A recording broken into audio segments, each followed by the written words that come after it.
Hello, it's Paige and welcome back to my channel. So what I wanted to do today was inspired by Harry Potter. I wanted to do something like a muggle version of exploding candies, which obviously we really can't make candies explode. So what I wanted to do is make a chocolate lava cake, but what I was hoping to do was to use white chocolate instead of regular chocolate so that the lava flow in the middle would be different colors through food coloring, which is easier to do with white chocolate than regular chocolate. But because of the different properties of white chocolate to regular chocolate, because white chocolate technically isn't chocolate, didn't quite work out as I had planned. So, yeah, let's see how things go. So while we were on the eggs, Joe set up a double boiler to melt white chocolate and mix it with butter.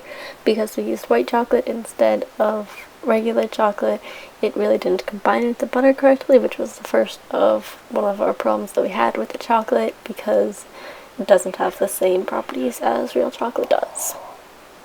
I dropped in a piece of shell. Okay. What comes after the eggs? Light brown sugar. Half a cup? Sure. Plop. Alright, now we're going to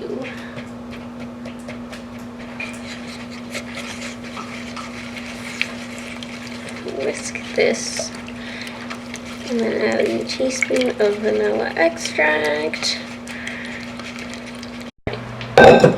So now we're going to very, very slowly add this to that.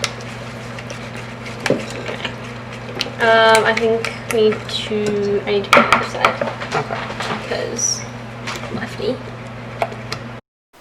So here you can see the consistency of the melted chocolate and the butter. You can kind of see the butter isn't really combined with the white chocolate, but we still tried to just combine it, and we ended up getting consistency that and a batter that looked mixed and it looked right eventually, but it did kind of end up having problems when it baked because the white chocolate didn't combine with the butter the way that regular chocolate would.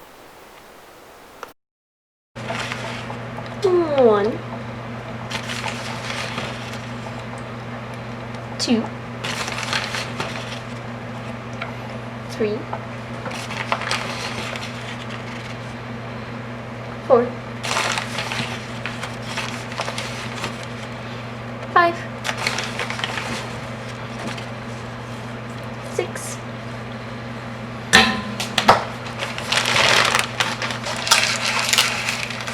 Amanda thought about investigating why you went down. Such a considerate. It's literally just a box Of sugar. of sugar. Okay. Did I just sprinkle some in each one? So well, I think the way we're gonna do is we're gonna butter all of them, Okay. and then sprinkle a little bit, shake it around, dump it out, because then we can use any leftover from the first tin into the second tin. Okay. So there's a big clump of butter on it. I think you're I realize aware of. I'm squishing around this butter, and when I run out, I'm gonna go back and grab that bit. Okay. Oh, come on. It was...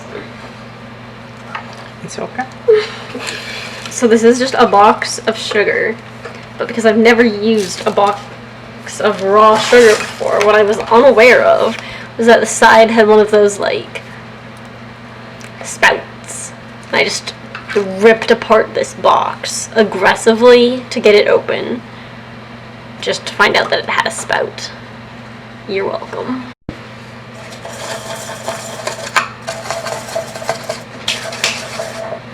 Alright, so now they're more or less sugared. We're going to dump out the extra, and I'm going to get the chocolate from the freezer. Do you think a teaspoon would be good enough at the top of the middle?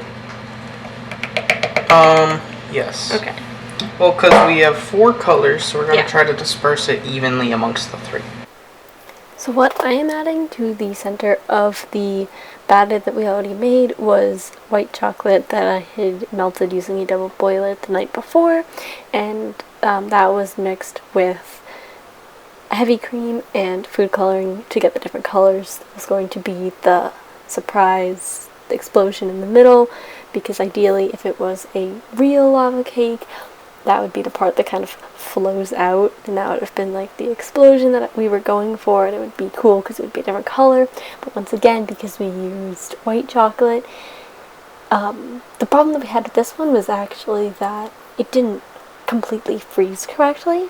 So as you'll see later, when we took it out of the oven, because it wasn't frozen, it also just cooked. Because the point is of having it frozen is that when the rest of the cake is cooking, it's cooking slower because it's coming from a lot colder temperature. So it's not cooked at the same temperature that the rest of the cake is, so when you cut into it, it has that really nice chocolate flow of the lava cake. But because we used white chocolate, it didn't freeze the exact same way, it didn't have the same consistency, and ended up just cooking with the rest of the cake. So these are only going to bake for like 11 minutes. Might actually bake for less because we're not doing these in full ramekins. Oh yeah. So probably gonna check these after like 7 or so. Right.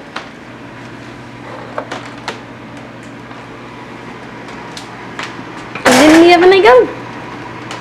And we will be back. Oh, set the timer. In 7 minutes. In 7 minutes. And what are we doing in 7 minutes? Well, once they've cooled, so a little bit longer than 7 minutes. Like 8 minutes. What are you doing then? Triangle? Yeah. So, Joe, why do they make these in ramekins and not? Because being able to flip them one at a time is a little easier Than flipping all of them at the same time? So we did a baking tray because we did not have ramekins, and we said it'll be fine. And that is now really we're realizing, it's realizing we might not have a bunch of these to work with because we figured the best way to do this would be put this onto those and then try to transfer it from there. So, here goes that. And hopefully not just a puddle of Colors. Okay, you ready? No. This is gonna be loud, I'm warning you. That wasn't loud. I was mildly concerned I was just gonna like slam it into your counter. Loud noise and dropped it from like. Well, I see.